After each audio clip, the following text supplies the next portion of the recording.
This week's Voice Party is brought to you by IOPvideo.com. We're all stuck inside and content is king right now. So if you want to create some content, have some video shot, advertise your small business, start a podcast, whatever, check out IOPvideo.com. We do it all and we will do it all for you. IOPvideo.com. We make things look pretty.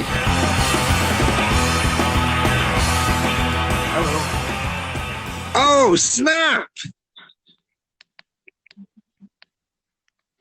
Yep. How's it going, buddy? Going fine. How goes it with you? It goes great! It goes great. Welcome to the Voice Party, Joaquin. Hey. Just waiting for literally anyone else to join in. But bro, oh, we got another person joining us. Sweet. What's up? Oh, it's Jadles! Oh, snap. Welcome to the Voice Party, Jadles. Glad to have you. Thank you very much. Thank you for having me. Yeah, no problem. Least we could do, seeing as how it's, your show. Oh yeah, thank you for welcoming me to my show. What's up, Joaquin? Hey, how's it going? I saw your message. Joaquin's weekly rambling about his grandparents. Yeah. No. Good. Hopefully they're not listeners to the show. Not my rambling. Her rambling is what I would. No, you heard what I said. Hopefully they don't listen to the show. Hear you talking about them. Was I talking about them on the last episode? Yeah, on how I spent my Corona vacation. Like 45 minutes of it was you talking about everything going on with your grandma. Hey, I mean, we talk about real stories on this show. And... No, that's. I'm like, yeah, that's some of the stuff. I'm like, oh shit, he's talking about that. Like, goddamn, that's some heavy shit, man. Yeah. Hopefully, somebody will hear that and feel like I'm not alone. Cause, you know what? That's like that's one of those things. Like I mean, I think I talked to you about it off. Like, it was just me and you talking. Like, it is weird to see your family member in a situation like that. Sad is what it is. It's sad, yeah. Amen. Like, it's sad. Like, I mean, it's different, obviously, because you're in your case they're old. They're older than their grandparents. But my brother, it's just weird seeing him without a leg. Like I said, Yeah. it's just weird seeing your family member like that. Yeah. Is it just us three right now? It's just us three right now. You know how Gasper is. So, I mean, Gasper's Gasper that there was no rush. Gasper's running late to a phone call. Yeah, like he doesn't want to, Hey, drive.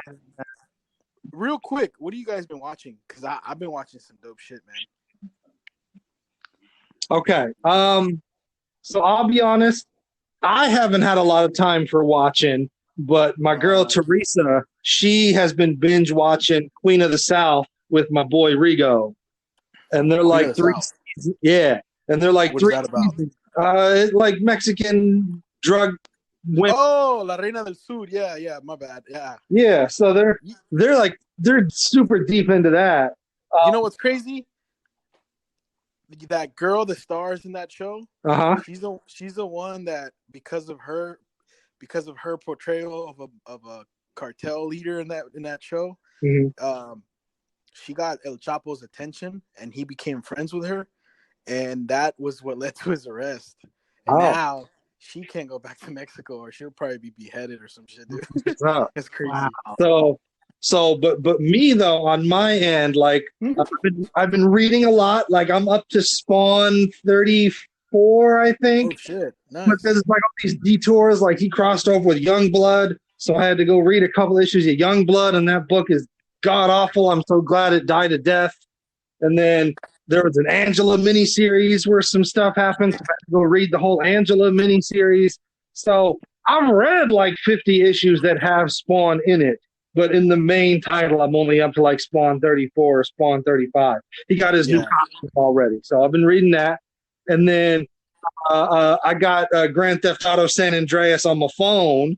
And I hopped on Amazon and bought me a Bluetooth controller that clips to my phone. So I've just been tearing up San Fierro and Los Santos.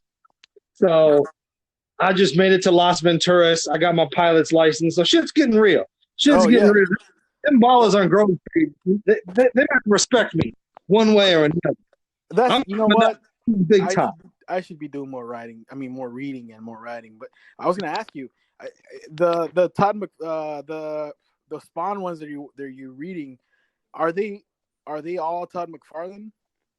So, because he didn't write all of them. I mean, obviously not all of them. The early ones were all like written and drawn by Todd McFarlane, but that's a lot of fucking work. Hell yeah. So eventually, he would have other writers come on. He would have other artists come on. Eventually, Greg Capullo became like a regular artist. Yeah. And so he would still like oversee everything, and he would write every now and then. But as the series went on, he would bring in other writers and other artists and stuff just to keep the book on schedule. That motherfucker wrote and did the art for some of his early, like. He did. That's crazy. He's kind of like what people think. Nothing against him, but he's kind of like what people thought most people think Stan Lee is. Like he wrote and fucking. Well, towards the end of his Marvel run, he was writing and doing the art on the Spider-Man books he was doing, and then when Spawn started up, he was doing that. But I understand when him and Jim Lee and Rob Liefeld all formed Image Comics, he's not just a writer artist; he's also an executive. He's running the company. He has his own toy line, McFarlane Toys, that he's running. So he has all this other stuff that he's doing. That guy's impressive.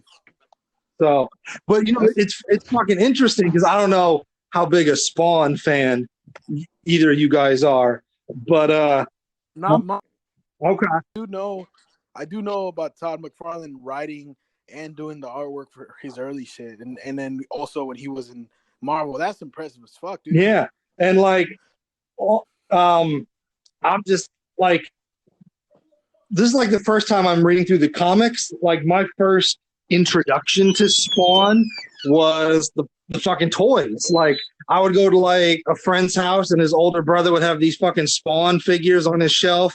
And they looked cool as fuck, like cooler than anything else I'd fucking seen on the toy shelves. And it almost seemed like too cool, like it wasn't meant for me. Like it was meant for someone much older than me. And so that was my first real introduction to Spawn. And then the movie came out, and the movie was what it was, But then the animated series on HBO, a buddy of mine had like a VHS tape of it. And so I had watched that with him, and just fucking, it blew me away. And loved the shit out of that. And now that I have all this free time, I'm reading the comics, and it's making me love it even more. So those are newer comics, basically, right? Well, no, I'm going back to, I started with Spawn #1 that came out in 1990, and I'm working. Are you on an app or what? Yeah, I'm reading everything online. But Spawn 300 just dropped a few months ago. And Spawn now currently has the record of the longest running creator-owned comic in history. So I don't know how far I'm gonna get. I'm aiming for 300. I don't know if I'm gonna make it there, but I'm aiming for it. Damn. Fuck. Yeah. So, yeah. Well, that's good. I have some. Like I still have to read. Boris. He hit me up about his book. I haven't gotten to it. But I'm gonna get into it this week, man. I'm just been freaking out, dude. We're about to hit 20. I'm about to hit 30 on Friday. I mean, See, I forget what a youngin' you is, because I'm over here and I'm just like, oh God, I'm 33. I'm halfway to death. Oh, this sucks. Mm-hmm. But you going through your quarter life? Yeah, man. I'm a growing boy. I know. What about you, Joaquin? What have you been reading and watching, or what do you? I mean, I know you're busy, so I don't even know if you have time to watch or. I mean, pretty much. I managed to get I feel terrible for saying this, but I am a little bit envious of people who have the time to just sit and binge through 3 seasons of a show, because I don't really have the time. But what I have seen, we've been watching like a the docu-series Dark Side of the Ring. Yeah. Yeah. And we'll talk about spoiler alert, we're gonna review that eventually. Yeah, I think there's 2 more episodes to go, and then we'll tell y'all our thoughts on fucking Dark Side of the Ring. But that'd be a long episode. Yeah.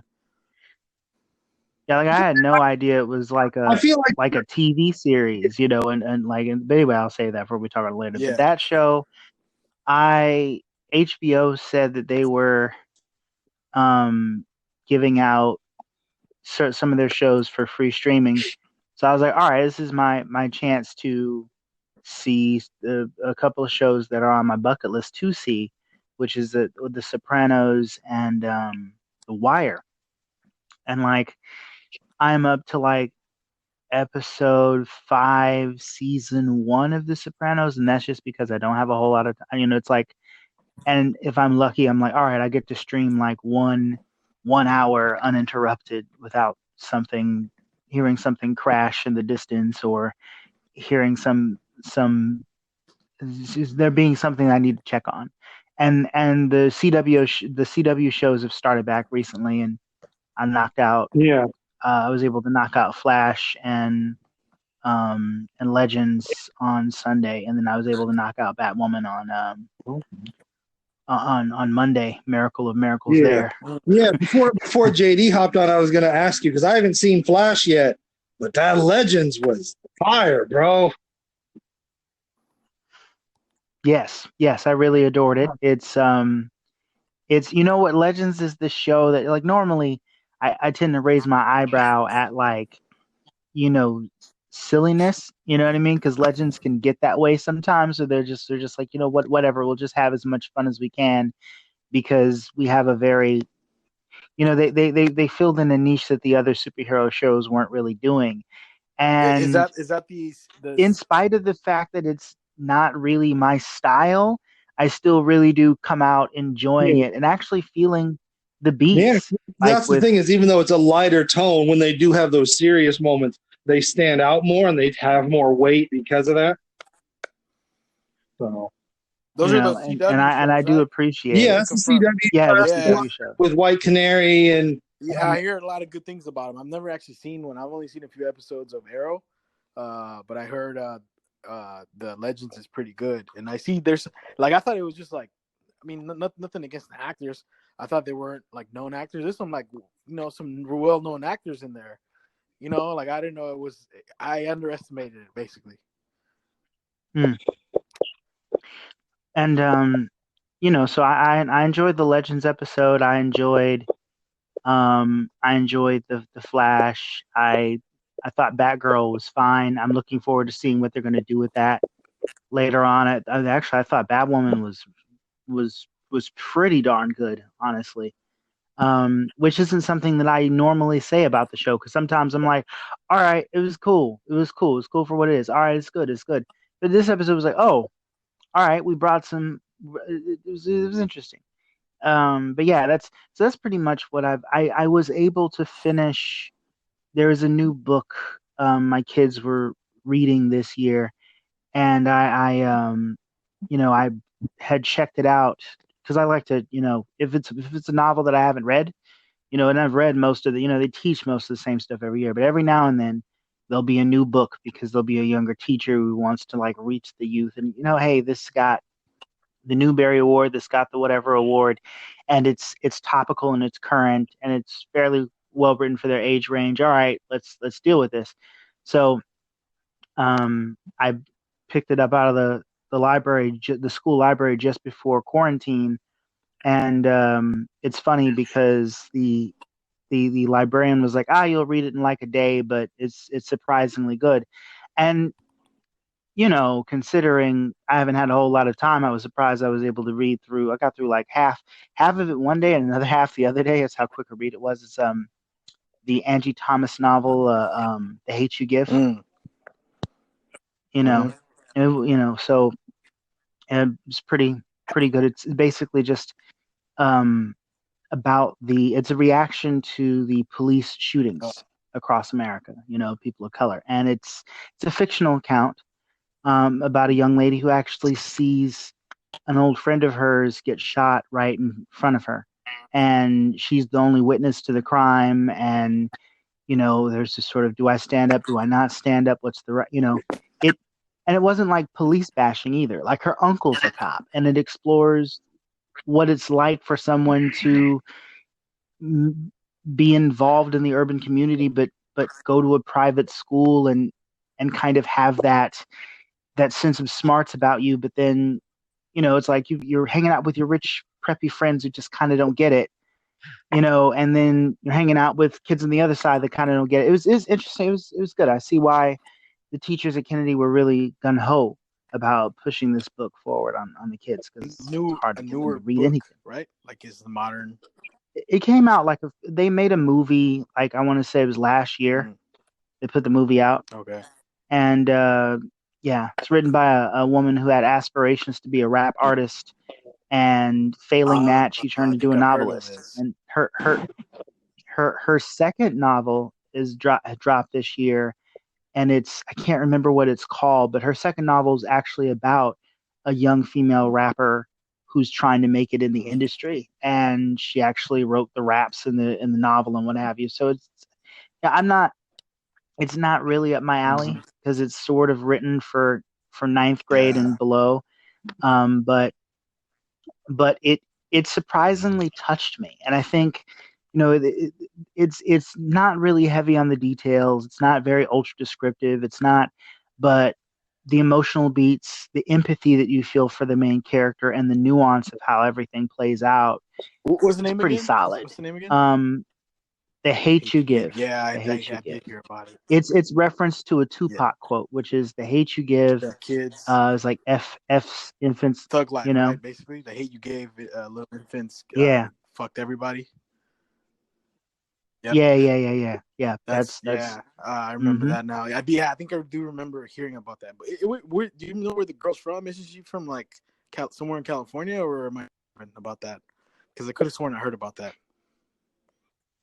Yeah, I think she is from LA or something. Yeah. And she even mentions my cousin in the novel, because she goes on the main character goes on a list of other people who have been, like, real people who have been killed in a similar way to the way that the fictional character had been killed. And I was like, you know what, this novel is perfect for what it is. I mean, as far as the age group it was and the ethnic demographic it was launched in, but even if you're an adult, you can still read it. And if you've never had this happen to you, it's a great, like, had a loved one taken from you this way. I think it is a great way to sort of experience that through the eyes of someone else. It's one of the things writing is for. Yeah. You know what I mean? But yeah, I mean, that's pretty much what I've been up to. And this sometimes, I have more time than others. Sometimes it's like, all right, well, they're asleep for like 3 whole hours in the afternoon, so I'll go work out and I'll come in and I'll read a bit, and everything's clean. The bathrooms are all clean, and the kitchen's clean, and the carpet's been, you know what I mean? Like, you know what I mean? And there's no emergencies, there's no accidents, there's nothing like that. So it's perfectly fine. And I just kind of I think I know how, you got a little Jack Torrance in you. I can hear it. But Jack Torrance in you, man. But half the time though, when I have like more than an hour of free time, I just end up sleeping. And I hate it. Good. I wake up and I'm like, I'll say this, during the quarantine, I don't know why I'm sleep deprived. It's so stupid.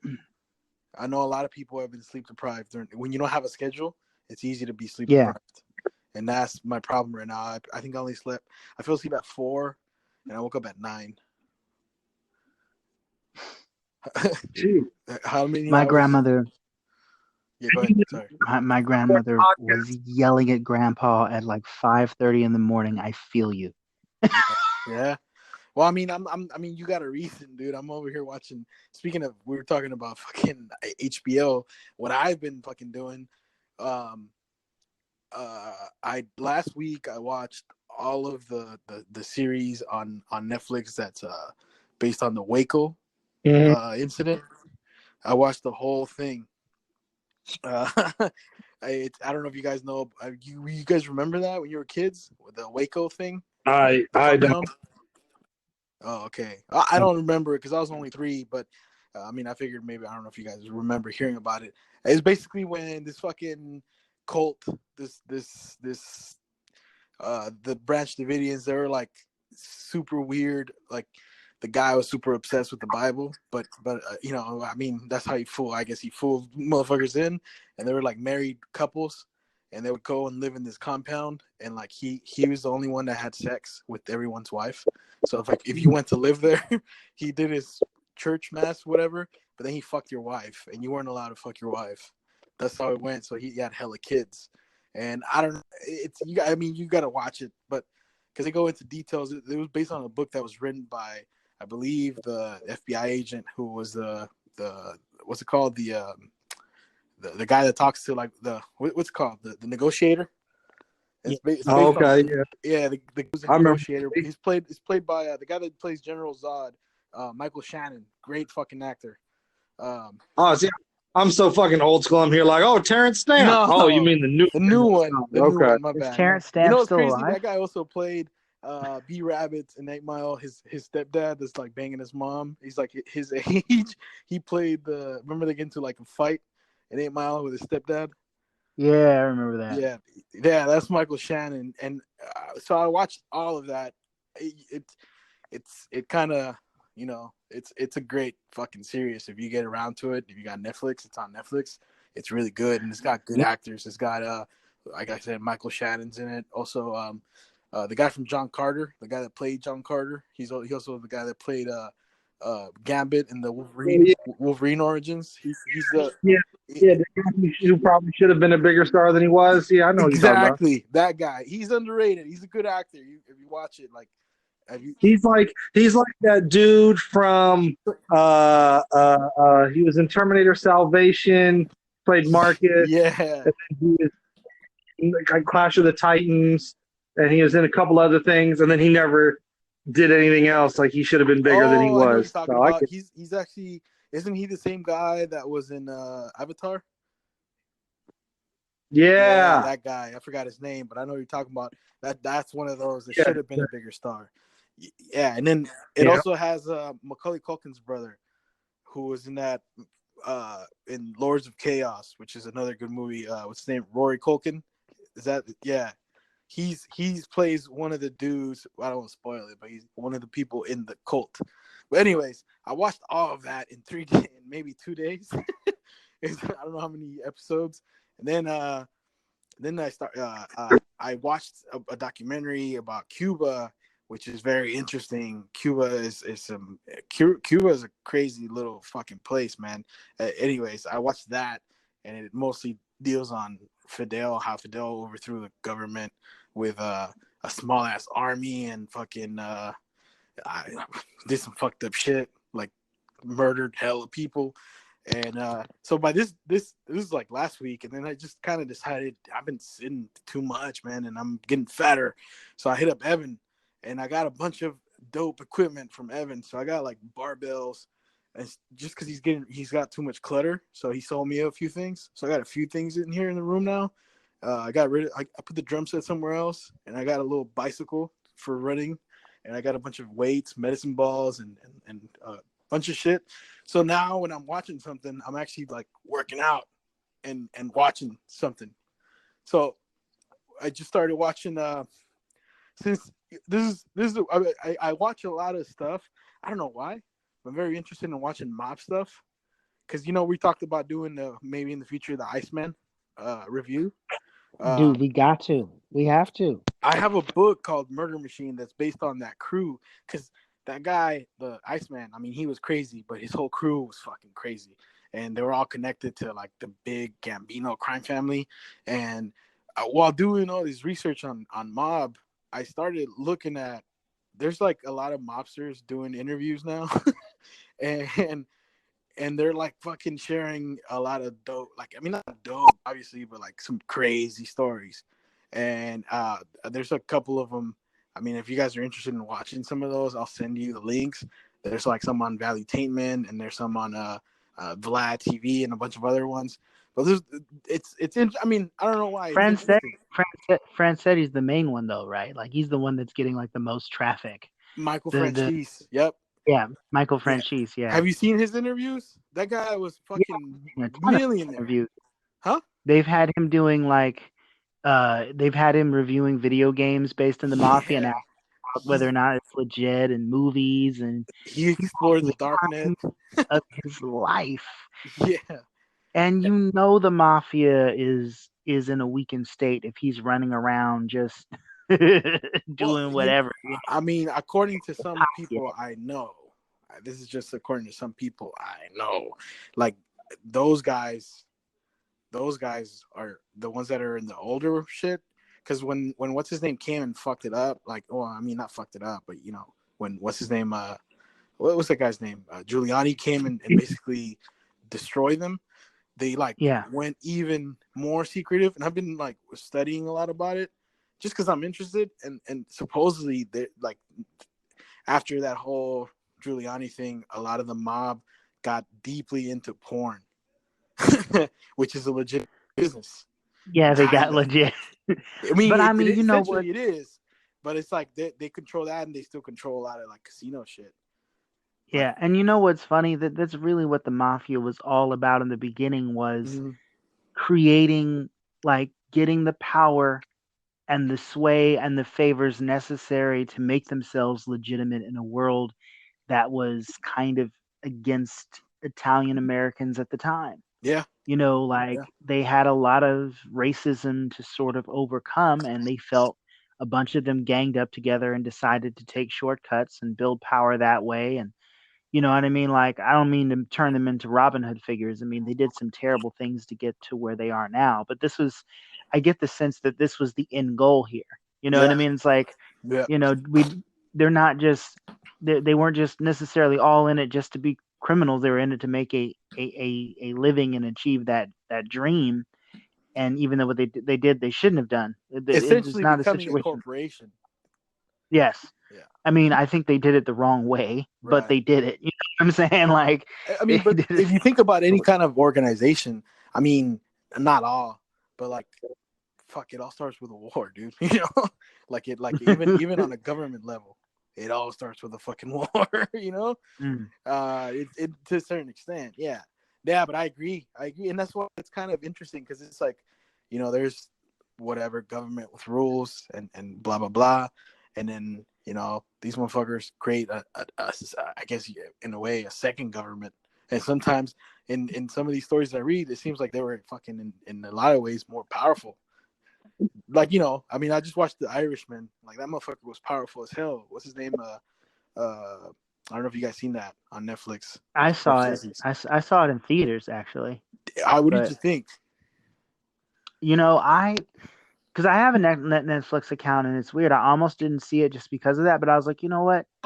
This is one of the greats, but now I got to support the greats. So yeah. You know, and I thought it was good. I thought it was classic Scorsese. Mm-hmm. The only thing is, from what I've read, it's not necessarily best to consider the account that the movie is based on to be factual, because other sources have come out and said that the Irishman takes credit for murders and things that he didn't necessarily do. You know what I mean? Like, which is what I've heard about the Iceman too. I've heard a lot about that about him, that he claimed to have killed over 200 people, but according to some people, they're like, nah, that's not true. Which is, you know, I mean, who can you believe? Right, you know. And I mean, if the other mafiosi are like, actually, that was Jimmy Two Fingers that pulled that one off. He wasn't even in town that day. You know what I'm saying? Yeah. Like, and I guess if you're gonna go down for murder, you might as well go down as the hardest son of a gun if that's your value system. Yeah. But I thought it was a fine film. The CGI. I hated that shit. The de-aging. Marvel, I feel like when I saw that, I was like, that was good for Marvel. When Marvel does theirs, it's excellent. Yeah. But for some reason, and this is the irony, because, you know, Scorsese came out and said some negative things about Marvel Studios, but it's like they got the de-aging tech right. Yeah, You can do that, old man. Ant-Man, What was it? Ant-Man and War. Yeah, that was really good. And but because it looked like I'll be entirely honest with you.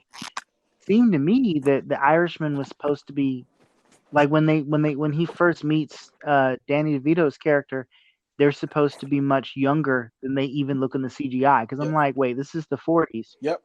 in the scene or the 50s after the war. You said How Danny do they DeVito? look like they're 40? Are they supposed to be like in their 20s or their 30s or something? He looks like he's 40 now in the de-aging. The ending part was in the 60s, the ending part was in the 60s, and they were like in their 50s.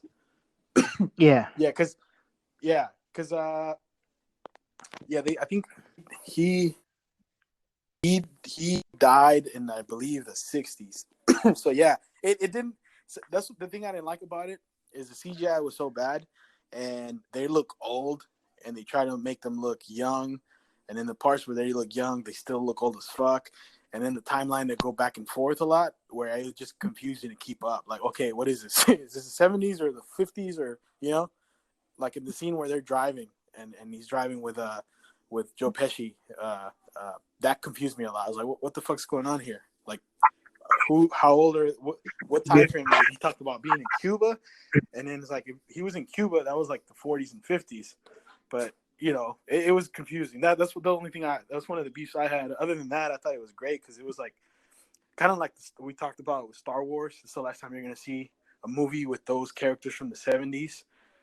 Yeah, that's what this felt like. Like, this was like the last time you're gonna see a Scorsese film with all these characters, all these actors, in like the actor, yeah, because they're getting old. And that's what I like. Scorsese's getting old, getting old. That's what I liked about it, though. If I'm be honest, I really liked Joe Pesci and Al Pacino scene, because those to me have been like aside from De Niro, obviously, but those to me had, like, mob movie wise, those two guys have been like the best mob actors. Joe Pesci's best performance has got to be, for me, fucking Goodfellas, and one of the best ones, I mean, other than The Godfather and Scarface, fucking Donnie Brasco. He does hella good as a mob guy. Pacino, and to see them in a scene together, that was pretty dope, man. Like, I give him props for that. I was excited about that. And what's funny is Al Pacino usually plays like the chill mobster, the quiet guy, like, come here, let me talk to you, we're gonna work it out mobster. And in this one, he was this loud, crazy, and like shouting threats, kind of. And Joe Pesci is known for being like explosive and fast talking, kind of like Al Capone kind of style. And in this one, he's the one that's calm, and he's like, in that scene, and cool and collected. Yeah, he's collected. He's telling him, hey, calm down, like, that was good acting. Like, really good acting.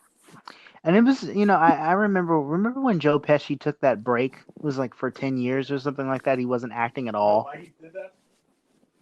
No, why? Well, you can look it up. There's some real shit connected to his ex-wife's ex-husband was murdered, and there were some speculations that he had something to do with it, like he hired someone or something, because Joe Pesci, because of all the wise guys he was cool with in real life. Real wise guys, like, that's why he did it so well. There was some guy who actually took him with him to see what real wise guys acted, and like, he saw.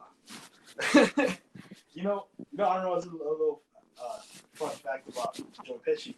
When he first started off, before he got into acting, he was a guitarist, and he was a really good guitarist. And like, I think some comedian brought this up. That's why I found out. He also had an album as a kid, a music album. He was a singer. And but when he was a teen, he was in a band, and he was a really good guitarist. But he got kicked out because they found a better guitarist. You know who the other guitarist was? Jimi Hendrix.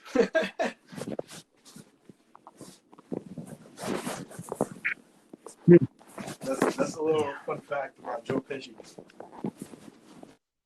Oh, there? Yeah, I forgot to mention that one thing I have also been doing during this COVID-19 quarantine is reading on the Frosted Mini Fears Facebook and Instagram Instagram Mondays, and I've been reading on the Facebook page live on Wednesdays. Various short stories. The public domain ones are read on Facebook, and then the non-public domain ones are read on Instagram, because Instagram, you're only up for like 24 hours or whatever before they go down anyway. So catch me if you can, coppers. Wait, so you've been reading like short horror stories? Is that what you said? Yeah. Oh yeah. Yeah. What's do you guys have any like new you've watched you recommend? Any of you? Any new ones? I haven't new heard of any new ones because to be honest, I haven't. You know, the last creepypasta I read or watched is the one about like I think we talked about it on the podcast in one of the episodes about Disney, like an abandoned by Disney. So I'm gonna be honest, like I'm not really big into like creepypastas. Me neither, like, except if I'm like bored. So I think it's kind of fucked up because like for a while we were billing Frosted Mini Fears as the new face of creepypasta. Yeah. And then I don't even fucking keep up with the shit because I think most of it is stupid. Yeah. It's sometimes it's like I remember I was like looking for a good one, and then it's like the things like the scariest. It was a list of scariest creepypastas, and if something's not scary, I at least want it to be entertaining, you know? And some of them, it was just like, nah, it's not even that. Well, there was a while where me and Chad were talking about taking like creepypastas that we thought had potential but fell short, and like remaking them and kind of fixing them. Like we wanted to like do the Russian sleep experiment, but the ending have it not end so shittily. The ending and we were going to do the same thing with Abandoned by Disney, where we were going to do Abandoned by Disney, but with a better ending, like an actual good ending, an actual scary ending. but we ended up not doing it because we thought, oh, is that disrespectful? Are we going to get a lot of backlash? We were really concerned what people thought back when we had that idea. Now I don't think we give a shit, and we probably would do it anyway. Is there copyrights on creepypasta? I don't think so, right? No. Yeah, I like the idea of like a haunted Disney park, you know, that sort of. Have you ever heard of Banksy? Yeah. Did you hear about his Disney? It was like a art piece, but it was his. He created Abysmal Park. You ever heard of that? Yeah. I think that's kind of what that was supposed to be. It was a scary Disney, and it was. I don't know if it's still. I don't know how long it was open for, but you could go visit it, and it was like creepy as hell because he hates Disney. But yeah, I would a scary amusement park or a scary. I mean, there's a bunch of that in Halloween, but yeah, that'd be interesting to go to. So you guys are gonna remake some of those creepypastas now? You said you don't give a fuck now. We had that idea early on in the show, and we were so worried about what other people thought that we talked ourselves out of doing it. It's an idea. If we had that idea now, we don't give a shit what people think. So if we came up with that idea now, we'd be like, hell yeah, let's do it. Yeah. But I mean, in reality, those two stories would be really expensive to do the way we would want to do them. To film, not necessarily like a voiceover and just images. Yeah, well, because I like doing short films and making things cinematic. I mean, even when we did that music video, I tried to make it almost like a short film the way I shot it. And so it was a story. You know, I'd want something like that. The Russian really good, man. I actually do like the beginning of it. It's great up until the monologue at the end. That's where it fell for me. That was, yeah. No, I actually had an idea, and I ran this by a while back. You're cutting off. What's that? Hello? You're cutting off. Okay, sorry. So I was going to say, I had this idea that I came up with a few years ago, and I pitched it to Joaquin, where basically we do like a sequel to the Russian sleep experiment, where where basically here was my hit. You know that short film we did, Snipe Hunt, or Snipe / Hunt? Well, there was an organization in that film called Elan Vital. So I had this idea. I was like, all right, what if Elan Vital has been studying the Russian sleep experiment? They think they know what went wrong, and they're going to try it again. And lo and behold, shenanigans ensue. That's which is one we could potentially still do. That was an idea I had, and I was going to call it TR//SE, the Russian sleep experiment, but then put the slashes in there like I did with Snipe Hunt to try and just fucking cinematic universe everything, because Lord knows we need more cinematic universes. I love interconnected stories, but I can to a point, but then when fucking Spawn has me reading shitty issues of Youngblood, I start to not like it as much. We were just talking about this. But I mean, Youngblood is terribly written, though. Youngblood is god-awful, and I'm mad that I had to read 2 issues of it just to find out what happened to Chapel. And it was shitty. I mean, honestly... Okay, all right. I got to rant for a minute because I haven't been able to talk to anybody about this, and you guys seem like you're understanding. So, wait, before you rant, I thought I mentioned to answer his question about creepypastas. Before we get off topic, I have never really been. I've never really seen creepypasta as. I know it is a genre. I know it is a subgenre of horror, but for me, I've always liked horror itself. I don't necessarily go seeking creepypastas, but there's a couple of YouTube channels that I follow, Alter, and I think the other one is called Creep TV, and they have a bunch of original short horror films that are like 10 minutes or less. What was the name of again? Their short horror films got spun off into Creep TV or Crypt some TV of those. and Alter. And Crypt TV, actually, one of their short films got spun off into a Facebook watch series. So that's a thing. So I've seen, a few things like that. There's a sci-fi channel I follow called Dust. Real quick, while I saw a the other one. Yeah. Did you see the one? I think it was a Crypt TV short where there's like a girl in bed and her husband's next to her and like her phone's ringing and she's like, "No, you get it," and he doesn't get it, and then it's like they cut to like the face of the guy or whatever. She answers the phone finally. She puts her arm over him to grab the phone, and she's like, "What? Who is this?" And it's like, "It's her husband." And she's like, "Oh shit, who's next to me?" And then it's like, "Did you see that one? Yeah. That was a good one." Yeah, that's that's so really short. good. That was inspiring. That's really sorry. good. I just wanted to ask if you saw that one. That was really good. I need to rant. I need to rant before. Fine, Phil. So, have your rant. For those of you who don't know, in the Spawn world, there's a character named Chapel. He's an assassin who used to work with Al Simmons, and he's the one who actually murdered Al Simmons and therefore turned Al Simmons into Spawn, right? They had a confrontation in the Spawn books. Spawn kicked his ass. Chapel's actually a member of Youngblood, and I don't fucking read Youngblood. Is Youngblood a group or a guy? It's a group that Rob Liefeld created with a bunch of superheroes who are part of like a government organization, and they're all real shitty.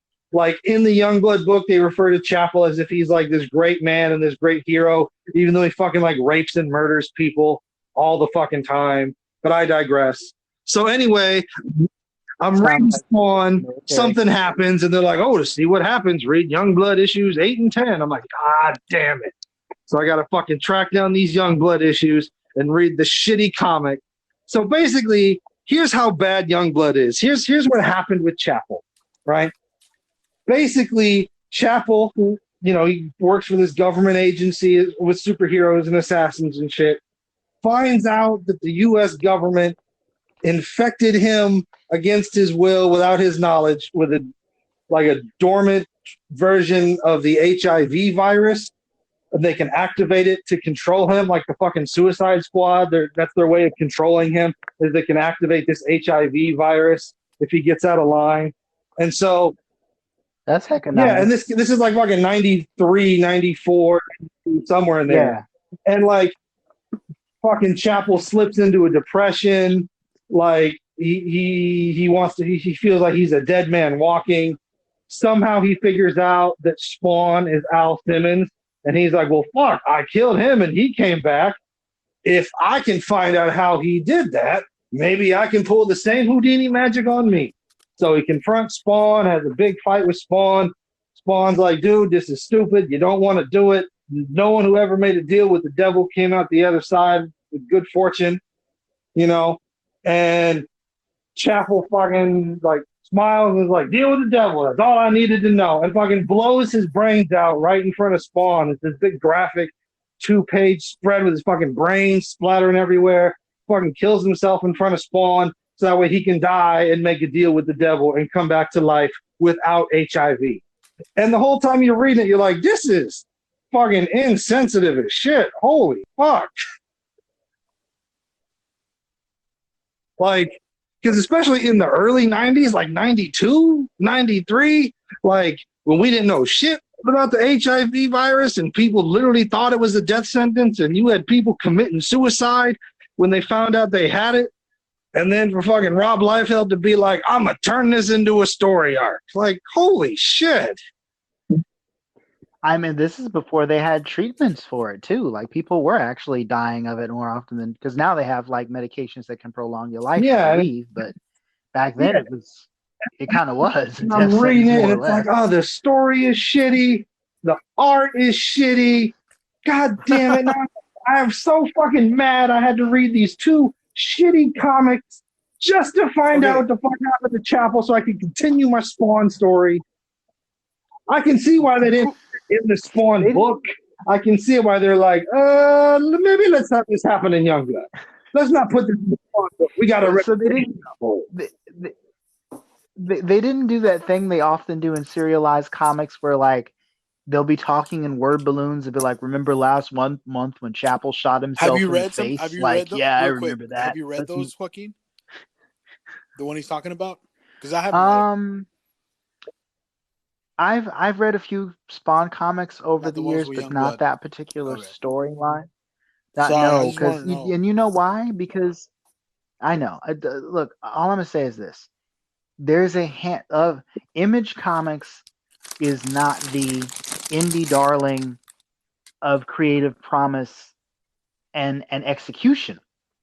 It was not that it is the way it is today. Well, no, I'm talking about like Image Comics now versus then. Image Comics now is all about like independent writer artist promise and usually pretty good execution.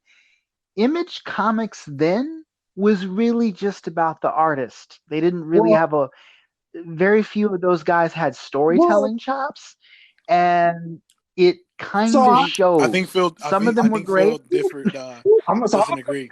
I'm gonna play devil's advocate here. I'm gonna play a little devil's advocate here. You know, I like JD. I'm sure you don't know much about like the origin of Image Comics. No, you know what? Just real quick before you go off, all along I don't know why I thought Spawn was also part of Dark Horse.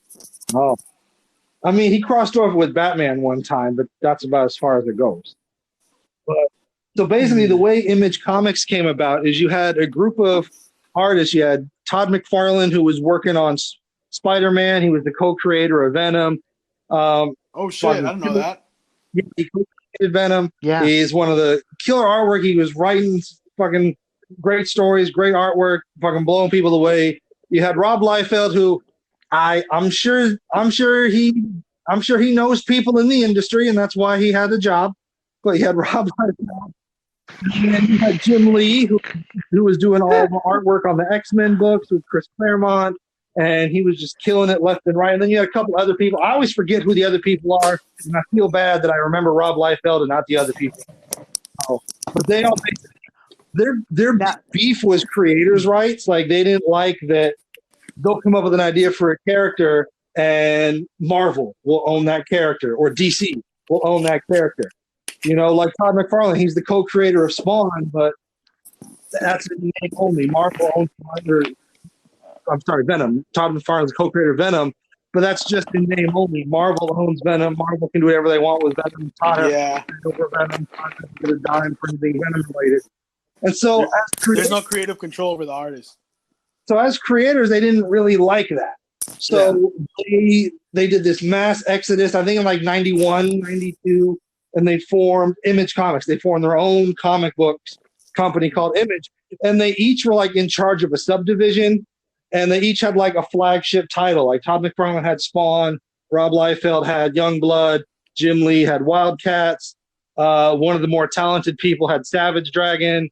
The Max was an Image Comics thing, and their whole thing was creator rights. So they're just, which is why when they made the Spawn movie, even though Chapel is the one who killed Spawn in the comics, since Rob Liefeld owns Chapel and Rob Liefeld is trying to get a Youngblood property off the ground, they couldn't use Chapel in the Spawn movie, so they created the character of Priest and turned it into Priest for the movie. But is that what it is? Is that the movie with the guy that plays Jarvis? It had Michael Jai White as Spawn, and it had Martin Sheen as Jason Wynn, and it had John Leguizamo as Clown. Yeah, okay, I remember that. Yeah. I thought Michael Jai White did really good. Sorry, I just wanted to. No, he did.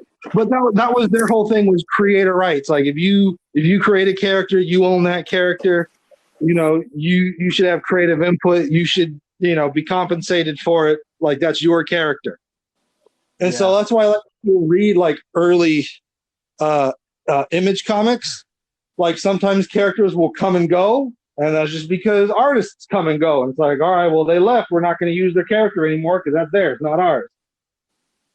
And now, in modern day, Image Comics is cranking out things like The Walking Dead. That's an Image comic.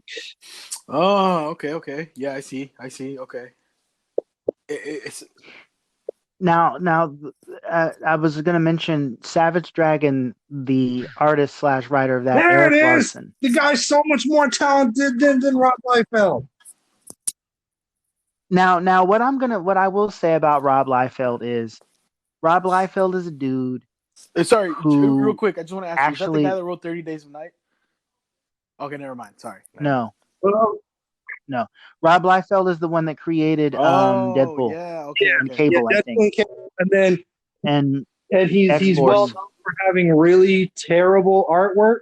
Yeah. Like the picture of Captain America where it looks like his chest is larger than Black Widow's, and that's a Rob Liefeld piece. Here's the funny thing about that piece, though. It was never actually printed in a real comic. That's like I learned that piece that everyone uses to illustrate what a terrible artist he is, that was a rejected piece. That's something that he I guess generates for fans and stuff, but that didn't make it to market. But he started out when he was like 19, 20. And apparently before he got on, because I did some reading up on the guy a while ago, before he got on, he was self-taught. And one of his favorite artists was actually one of my favorite artists. One of my top 5 comic book artists is Jack Kirby. And he actually took some cues from Jack Kirby's staging and art styling. Not that saves it from being bad or good, but I think it's interesting that this young kid got on through Marvel with the portfolio, and I can't even remember. He didn't have any family in the industry. And they gave him a shot. I think he was like penciling or inking or something else. And then he had to fill in for someone on art. And then that particular issue sold bonkers, because it had the ridiculous pouches and the muscles, and it was very hard rock. It was very grunge, very 90s. And people were like, oh my gosh, this is teenagers across the world were just like, oh yeah, I got to get my hands on that Rob Liefeld artwork. And he didn't really have an opportunity for some more seasoned veteran to sit him down and maybe give him some sort of tutelage. This dude taught himself. And the fact that he amassed such success at such a young age and him being so experienced, I do give him props for that. Not for the quality of his work, but just for being at the right place at the right time and then achieving his dream, because not everybody gets that. That's incredible. But like I said, most of those people that were on Image in the beginning, with the exception of Eric Larson and Todd McFarlane, could not write. Jim Lee could draw his butt off. You know what I'm saying? I'll say that there was Todd McFarlane was writing Spawn comics, but Jim Lee certainly wasn't writing any of the books he was on, and so there was one of the things where almost like what we tried to do in the beginning with Frosted Minifears, we tried to empower the writers and make the writers producer directors, and then realized, oh, there's a reason you guys don't do this normally. So I get it. Yeah, right, yeah. You know, I think it works in some cases, like a certain person who I won't mention didn't have the chops to direct or cast or produce, but you know, I've done pretty okay with some production work. Yeah. You know what I mean? As far as getting actors and voice directing, and you know what I mean? I kind of know my way around the camera. Across the Minifears, we were very inexperienced. So that's the kind of decision, you know, that an inexperienced person might make. And they've never done an exodus like that before. They've never started their own company before. They just know they're all popular and working on these very popular books. And so, I mean, I totally get the mindset. We are in a similar mindset. So I totally get it. True. Except the difference between me and them personally is my attitude was very much, I mean, on the writing, I felt like I had a good grasp of that. But as far as the skills I didn't have, I was like, yo, I'm going to learn from Phil. Because, you know, at the time, you know what I mean? You had bounds more experience behind the camera than I did. And I was like, I'm going to pick up some things because, you know, it'll make your writing better if you get somewhat of an idea of what's going on both sides of the camera. Because that was one thing is we would sometimes get these scripts and these stories, and then I would go through them like, how the fuck are we going to film this? So that was my big thing was kind of showing you and Chad and other people both sides. So that way they know, hey, if you write a scene that takes place on a space station, we're going to have to build a fucking space station. So be careful. Whatever you write, we got to film. You know? Yeah. And so admittedly, you know, some stuff. By that, you mean stay within shit we can actually create with.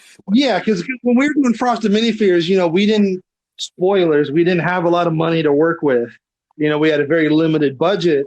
And so, you know, I would always tell people who would write for us, keep in mind, we have no money. Whatever you write, we have to film. So if you write a scene where a dude fights 30 ninjas in a warehouse, we got to now find a warehouse and 30 dudes and 30 ninja costumes. So spoilers. Write something we can actually pull off. Spoilers. Don't just go crazy. Spoilers real quick. I don't know if I mentioned this to you before. I wrote something for you guys for Frosted Minifears. Not the one I just sent. Not the one I sent to Joaquin. I wrote another one, and it all takes place in my room, and it can all be filmed in my room. Beautiful. You're my favorite kind of writer. And it's a real story. I mean, you know, it's something. It's based on a real story. So it's that's the kind of shit I figured it was gonna. So I'm gonna peel the curtain back a little bit. Joaquin, I think were there for this and remember when this was happening, but I'm not gonna name names because I don't want to throw anybody under the bus. It's water under the bridge. But there was a very prolific writer in the creepypasta community that's universally beloved, and he was a fan of our stuff. And we had been going back and forth about him writing a story for us. And so we did a Skype meeting with him, and we chatted with him for an hour, and he's a great fucking guy. Love him to death. Still friends with him. But we kind of laid out these ground rules where we're whatever you write, we got to film. We don't really have a lot of money, so try to keep that in mind. The longer your script, the longer it's going to be. We'd really like to keep it under 10 minutes. We can go as high as 15, but any more than that, I just don't know how we're going to find the time to shoot it and edit it. So we put all these parameters in place, and then we got to work on the season, and we kept a slot open for him. And then we got through the first half of the season, and he was still working on his story, and we're all right, no rush. But then we get almost done with the second half of the season, and he's still working on the story. And we're like, dude, we gotta wrap this up. We're on the filming the last episodes right now. So one day I'm coming home from Berkeley, and I get a message from Chad. And he was like, "Have you read so and so script?" And I don't get fucking service on BART because you're going through the tunnel. And I see I got a fucking email from him. I'm like, "Oh shit, we got the script." And Chad was like, "It's 24 pages." I'm like, "It's 24 pages? What the fuck?" And I'm reading it, and it's not even in like screenplay format. It's just like novel format. And I'm like, holy shit. Like hella. And I'm reading this story, and it like takes place in like colonial England, and there's tree monsters, and there's like all this shit. And I'm like, how the fuck are we gonna film this? Yeah. And now it's the end of the season, so we only have a limited window to film stuff before we run out of time. So we're like, holy shit. And literally like me and Chad, what's up? I was gonna say, but so literally like me and Chad, like we went to our production assistant's house, and she has like a big U-shaped couch. And so me and Chad laid on two sides of the couch with like our heads right next to each other. So we made like a little V. And then she sat on the other side of the couch with her laptop, and like Chad read the story, and I would jot down like, we need this, we need a log cabin, we need this monster, we need to do this, we need to write down all the shit we needed. And she would be on Google, and she would Google like locations, and she would Google how much stuff is costing so we could figure out a budget, and is there a cheaper way we can do this? And it was going to be a nightmare. And we figured out like, all right, if we film every weekend from now until the project middle of October, we can get this done, and we can put it out as a Halloween special, but it's going to be tight. And like the first day of filming, we went out to like Jamestown, which is like this old cowboy town that they filmed Back to the Future 3 at. And so we drove out there, and we spent a day filming stuff out there. There was like this log cabin in Berkeley right behind the campus, so we filmed stuff there. And we're like, okay, we got probably 2% of all the footage we need. And we're just stressing, and we just kind of realized this isn't going to work. This is not going to work. I can't hear you. And so you cut out. Oh, yeah. So we realized, hey, this is not going to work. And we had to like tell the dude, like, yo, man, sorry, we can't do this. This is beyond our means. And so we had to like scrap everything. So is there like stuff you guys written that you're just holding off until maybe when you do have, you know what I'm saying, the Skrilla? Yes. We have a ton of mini-fear scripts that we never got around to filming. Over the years, I've had like ideas for stuff, and so I've like written scripts or written just like scenes that I can build a script around. Just put them in the bucket. Like, someday. Put them in the bucket to marinate. Oh my God, you know. Yeah, I like sometimes I'll write stuff. You know, like there's a story. You guys, thank you for helping Gaspar. He's a lost soul. I've seen the best. He's been trying to join recording for like the past 30 minutes. Look, follow instructions. Look, I get how. Look, I had an awkward time when Phil first posted the link, because I clicked on the link at first, and then it was like, oh, well, you have to go into your browser and then fix the accommodations to it, because, and then I was all like, what? Like, browser? Why doesn't it just take me to the link? And then so then eventually, I don't know what I did. I don't know if I went back into the app itself. I mean, why doesn't it just take me to the app?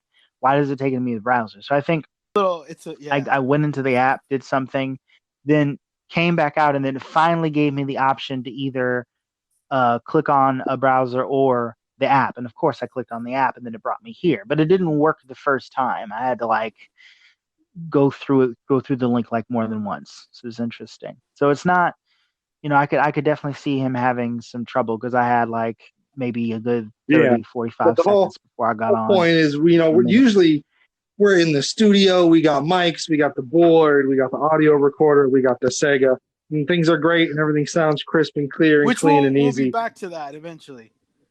We will, but for right now, we got to just try different means to pull this off and make this work.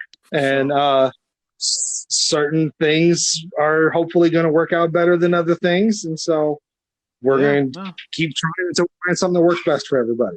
So. Definitely. So, but I'm pretty sure he can access it just the way we did. He has a smartphone too. It should work out. Old smartphone. He's got like a 10-year-old smartphone.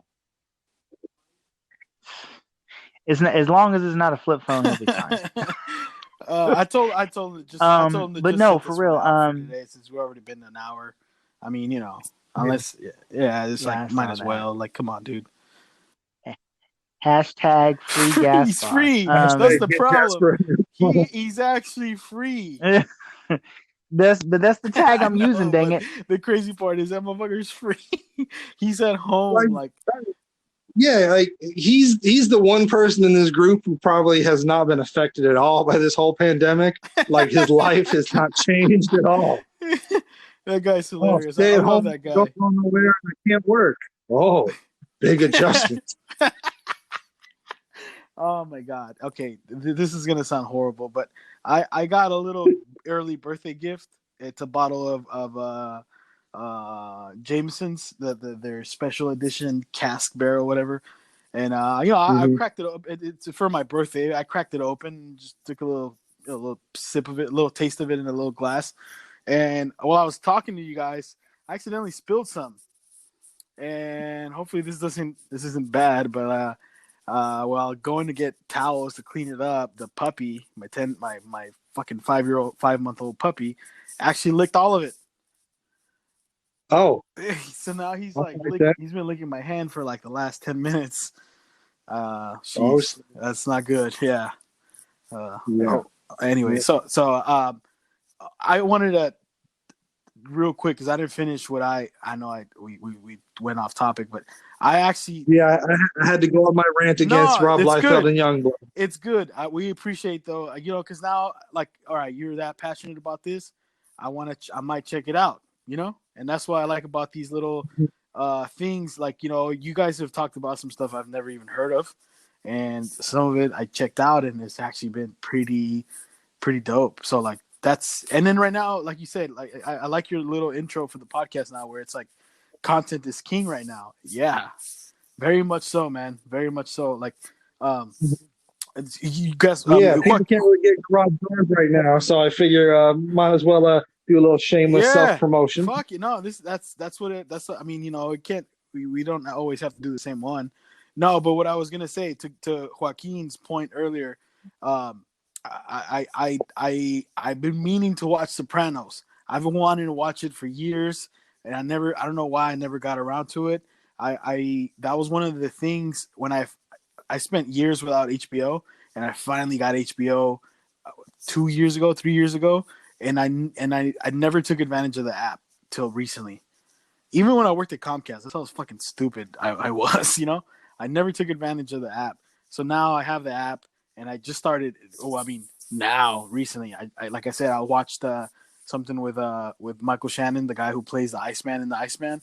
I saw he's in Boardwalk Empire, and I'm in season 3 now. I've been watching Boardwalk Empire. I don't know if you guys ever watched that show. No, that's a good fucking show. Like aside from because it deals with a lot of historical shit, especially with the bootlegging, the bootleggers back in the the Al Capone days. It actually has Al Capone as one of the characters, and it's kind of like, it's funny. It's kind of like a little multiverse, because it has Al Capone, Lucky Luciano, all the real whatever, and it also deals with it has fake characters that were fictional characters that were created for the show, and it's good. But what I really appreciate is the writing. Like, it has some really good dialogue, even though it's based in the 1920s. It's pretty. I've been watching that, like I said, for probably 3 days. Last night I stayed up to 4 a.m. watching it, and it's. I mean, it's one thing. It's got a lot of sex and nudity. If you're watching, if you're watching it, what's crazy is I'm working out and I got the dumbbells, and I'm like, whoo, after like whatever the 20th, and then I'm making those fucking noises, and then you hear, girls getting fucked. Like, oh shit, it sounds really. If you got roommates, just discretion, because it's gonna sound weird. Yeah. But it's a really good show, man. It's crazy because, like, you know what?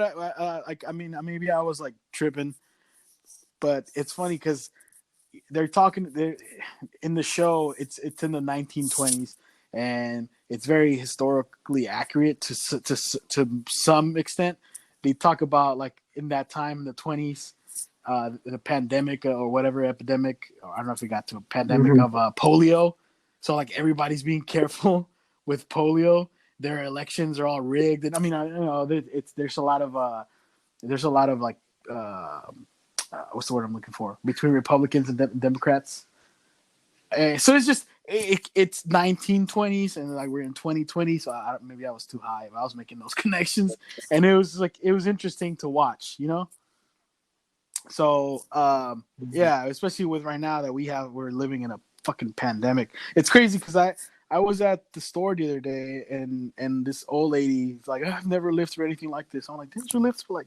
Anyways, sorry. That was the only thing I just wanted to talk on. That's a really good show, Boardwalk Empire. Yeah. Yeah. No, I was just like, do you remember when I was telling you about that video game I was playing, This War of Mine, where you're like having to like survive and forage and scavenge? Where you kill the family? Yeah. Where was that during the Great Depression? I don't know when it was. I think it was like World War II, or it may have been a different war, but it takes place in like Germany. Oh, okay. So, but because I mean the war had gone on for like 2 months. Like, I was running out of places to scavenge. There was no food. My roommates were dying of starvation. I hadn't eaten in days. You got to do what you got to do. And so I went to that house that had been there since the beginning of the game that I never messed with. And the whole house was empty except for the bedroom. And there was that old man and that old woman, and they ran in there and they boarded the door shut. So I kicked the door in, and the guy was screaming, just take what you want. Jesus. Just don't hurt us.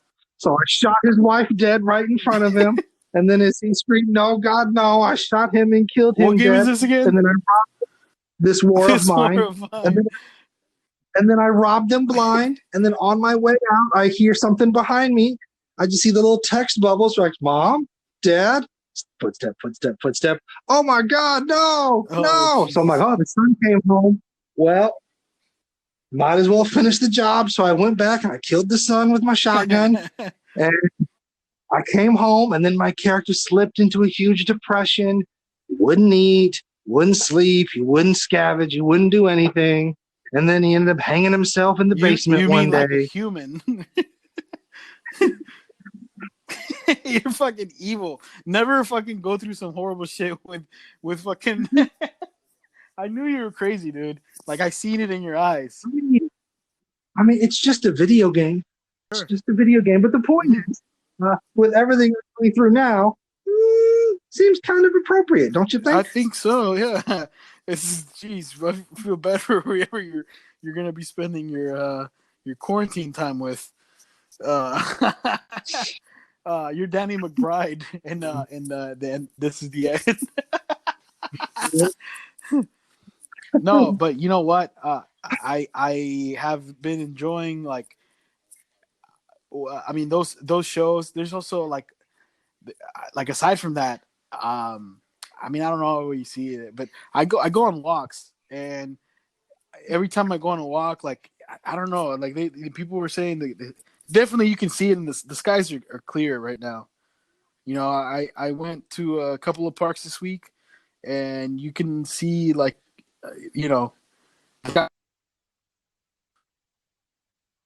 yeah.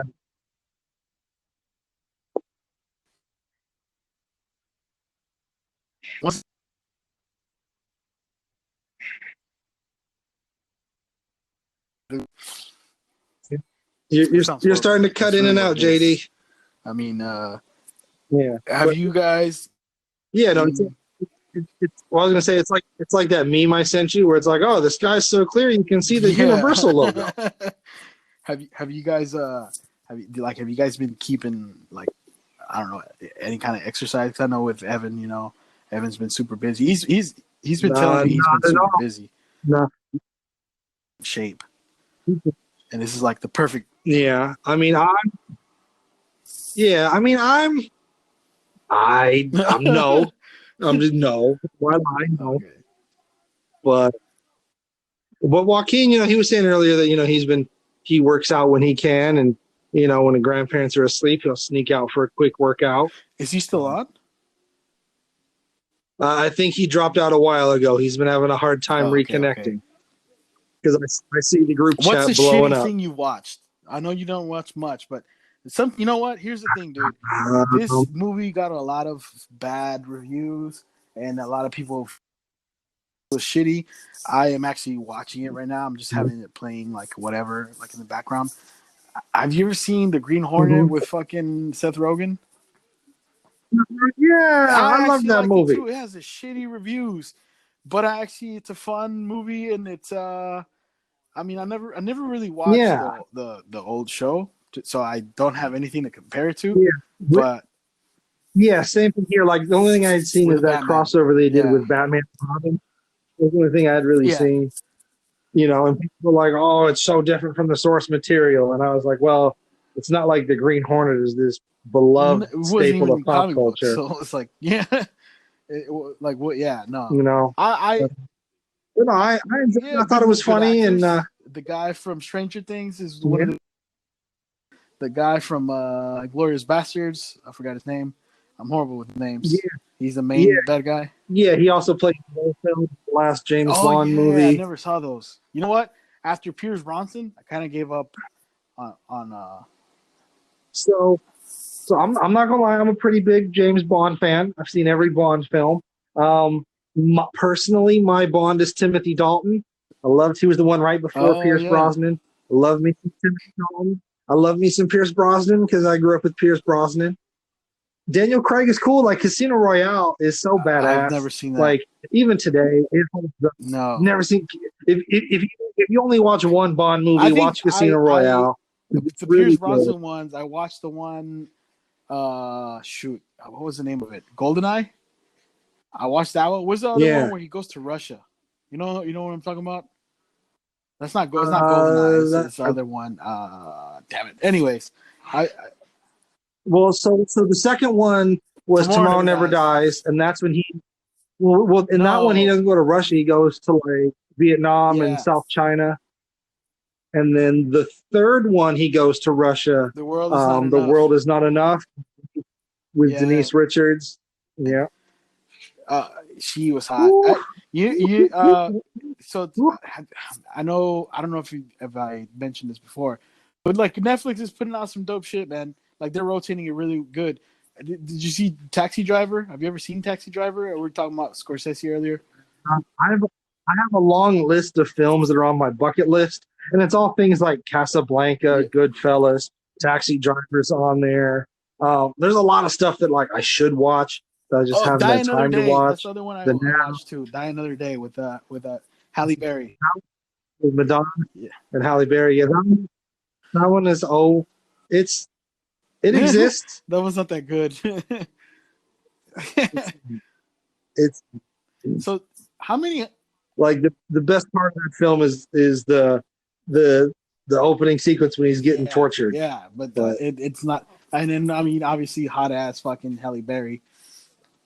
Yeah. No, dude. I like YouTube content because we talk a lot about whatever Netflix shit stuff that's available on Netflix. I know we talked about a little bit, but there's a lot of good shit on YouTube that I just stumble upon in like the suggested stuff.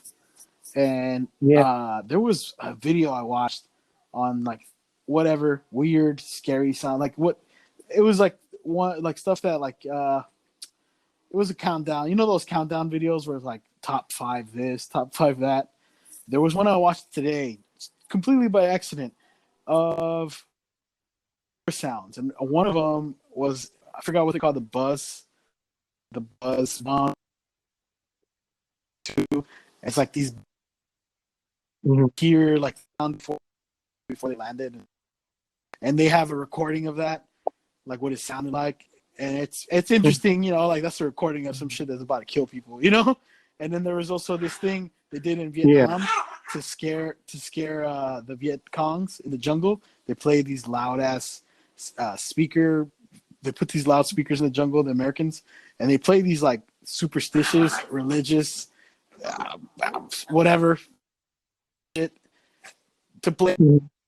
People in the jungle would hear it and would, you know, would freak out like all the Viet Congs. Like, it was creepy. Like, you know, it's not necessarily like paranormal. It's just scary shit. I always think war shit's scarier than anything, you know, anything paranormal. And then there was one that was like a. See, that was my thing with horror is that like, it's hard for me to get into like horror with like monsters and ghosts and zombies because in the back of my head I'm like, well, obviously this could never happen. So it's hard for me to like get scared at something I know could never happen. But when it's shit where you're like, oh fuck, that could be real. That could actually happen. That could happen to me tonight.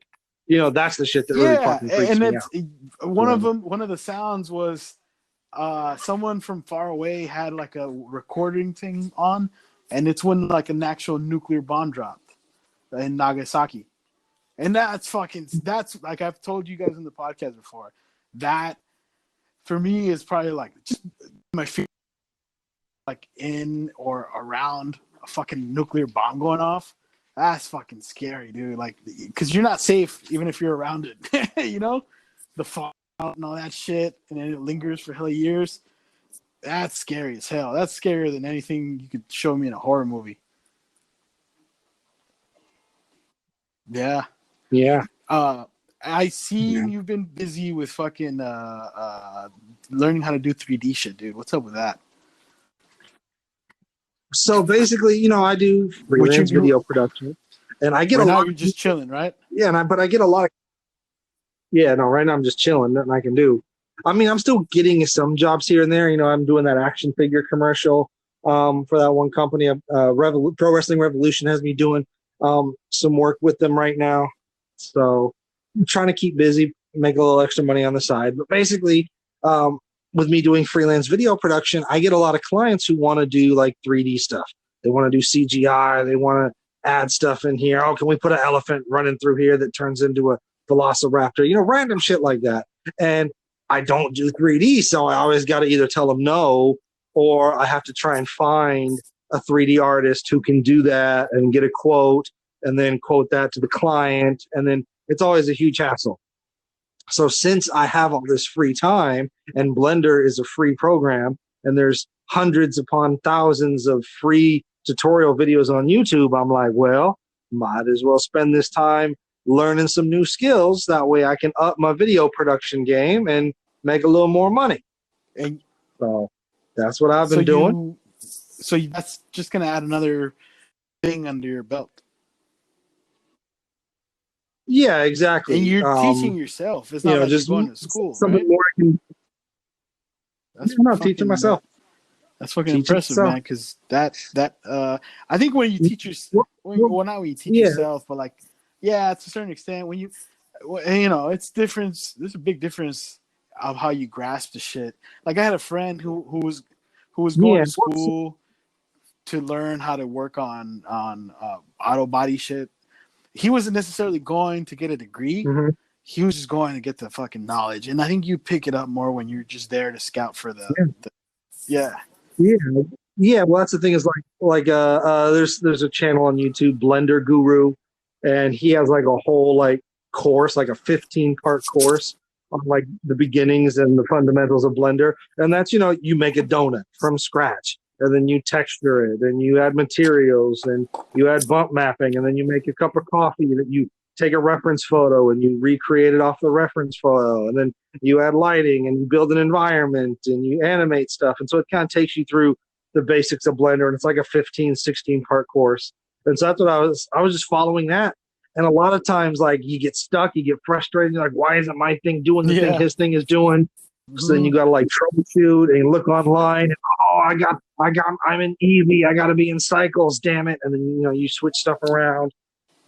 But that's how you learn is when you get frustrated and you find the solution. You remember it more because you remember being frustrated, and you're not going to forget that solution. Involved with the shit you're trying to learn, you really Yeah, I always like I would tell Joaquin when he was first, when I was first like training him behind the scenes, is I would just be like, go out and shoot, go out and try stuff, and just try stuff until you get stuck, and then go and find the answers. Because when you get stuck, you're going to retain that more than because you can watch 100 YouTube videos and you think you're retaining it, but you're really not. It's not until you go out and you try to put it in practice and you're like, well, how did he do the thing? Why is it not doing this? And that's when you go back and you watch it again, and now you're retaining that information because you're solving this frustration in you. So I've been doing that. I've quickly learned that I hate modeling, so I'm kind of moving on to like motion tracking and composition and animation, because I figure like in most cases I can just download or buy pre-made models that I can use instead of modeling a car from scratch. I'll just buy a model of a car or download a model of a car. Animation. So, okay, yeah, exactly. So, I've done a bunch of modeling tutorials, and now I'm moving on to like more visual effects stuff, because for me that's probably where I'm going to use it more practically. So, are you doing this just to pick up something not for freelance shit? Because you're not really going to use this type of thing for yourself, right? Like for your shit.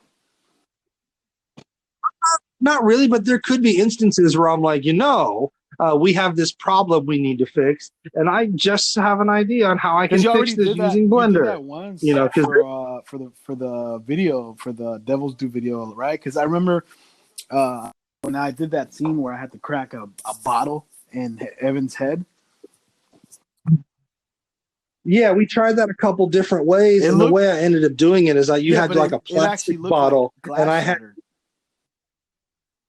Yeah, because what I did is we showed the actual glass bottle before and after. Like when you pick it up and you go to swing it, you're swinging the glass bottle. And then when you're done and you drop the bottle, you're dropping the glass bottle. But for that one like half-second long shot of you breaking over his head, you actually hit him with a plastic bottle because it's going so fast. People aren't going to tell. And what I did is I found like a video of glass breaking on like a black background, and I was able to like use blending mode to like make the black transparent and then change the color of the glass to match the bottle, and then I put it right at the back of Evan's head, so when you swing the bottle, the video of the glass breaking comes in, and it goes by so quick it looks like the bottle just shattered over his head.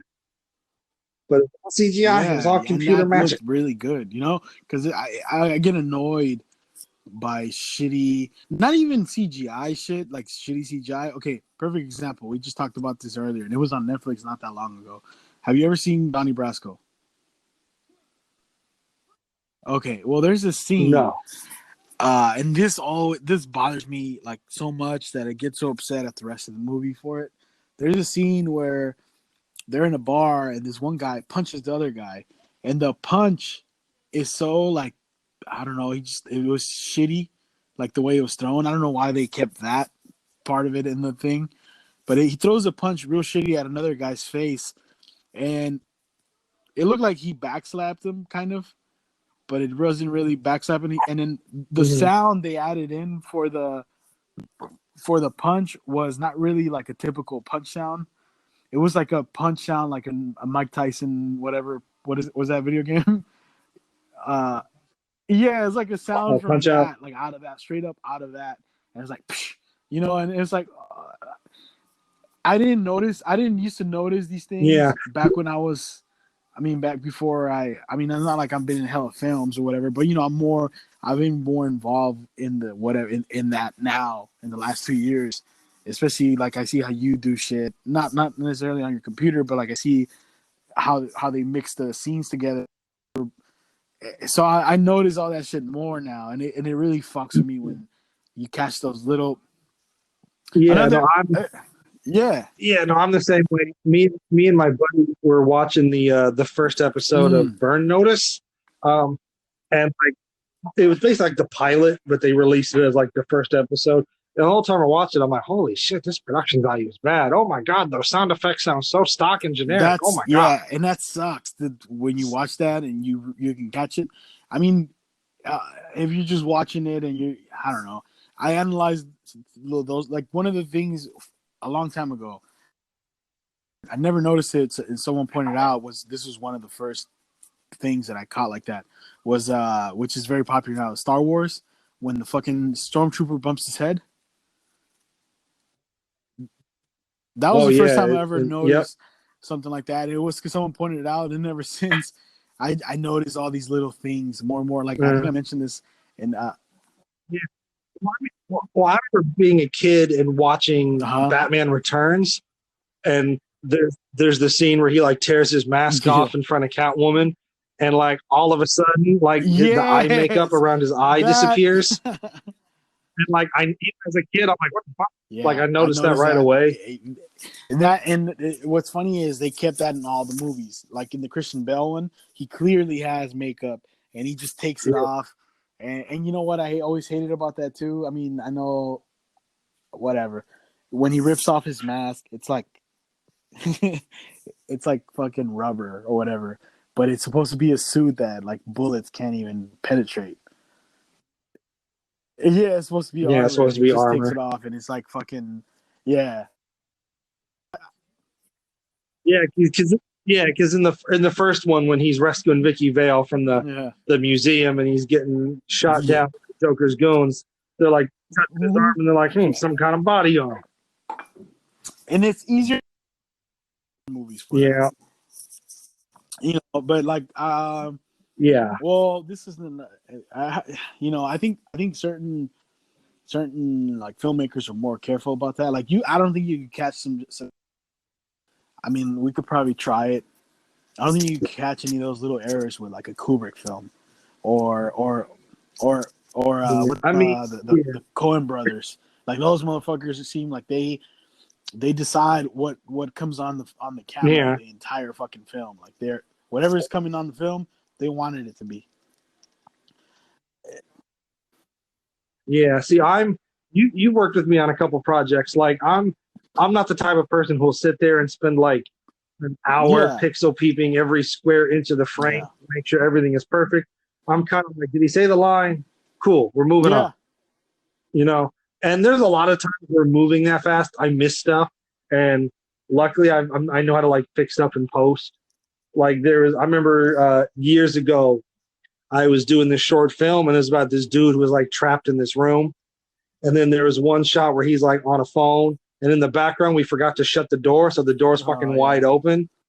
And I couldn't like go back and reshoot it, but you know, I knew like, well, wait a minute, I have this other shot where the door is closed. Let me take a still frame from that. Let me cut out the door. Let me motion track this scene and paste the door in the background. And I like digitally shut the door. Like I replaced the open door with a closed door and motion tracked it in. And unless you know what to look for, you'd probably never notice that I had to replace that door. Movie magic. But and was it scene continuity, whatever, where like some stuff gets taken out and you don't catch it. But you know what? It depends. Sometimes. Yeah, he's in the glass with his right hand, and then when you cut to the wide, it's in his left hand. That's one of those things, like, I can forgive. I don't, as long as the movie's fucking good, who gives a fuck? In a way, you know? But there's one that really cracked me up. I never noticed it. I think I mentioned this. I don't know if I mentioned this. Watching, my brother and I were watching Child's Play, the first one, the 80s one, or 90s. I don't know what. Yeah, 80s. Yeah. There's a scene.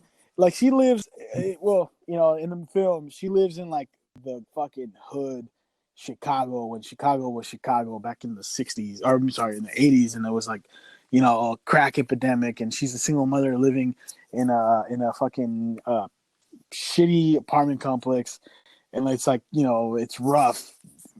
There's fucking gangs and serial killers running around, and it's funny because when there's a scene where they drop her off. It's a scene right after, I guess she was working the night shift, and like the kid is home alone with Chucky. I'm sure you've seen this film, right? There's a scene where she comes when I guess it was Andy's birthday, and she's coming home finally, you know, and his aunt Susie, I think her name was watching him, and Chucky kills her. She flies out of the window, and And then I didn't catch this. I didn't catch this until I was really paying attention to it because I've seen it, so I know how it is, and it's easier to catch all these things once you already know what the movie's like. But anyways, the scene is she gets dropped off by the bus, and it's like hella like grimy. The bus itself, there's hella fucking like sketchy looking people on the bus. She gets dropped off, and as the bus is pulling away, she like waves by at the bus. Like that's very. It's very unbelievable. Like, okay, you wouldn't do that in the hood, It just that was one of them in that scene. The other one is she sees there's like a body, and like someone fell from their windows, whatever, like a suicide. It looks like a suicide, and she looks at it like, oh, I wonder what's going on. She goes up, and she goes into her apartment, and she's like all like freaking out, like, oh my god, what's going on, And she sees her son. She knows he's okay. There's hella fucking investigators, and there's a hole in her window, and then they tell her, we need to talk to you about your friend, whatever, and she's still like, what happened? Like, dude, it's your house. There's a hole. There's a body. Like, come on. Like, you would know that was. It kind of.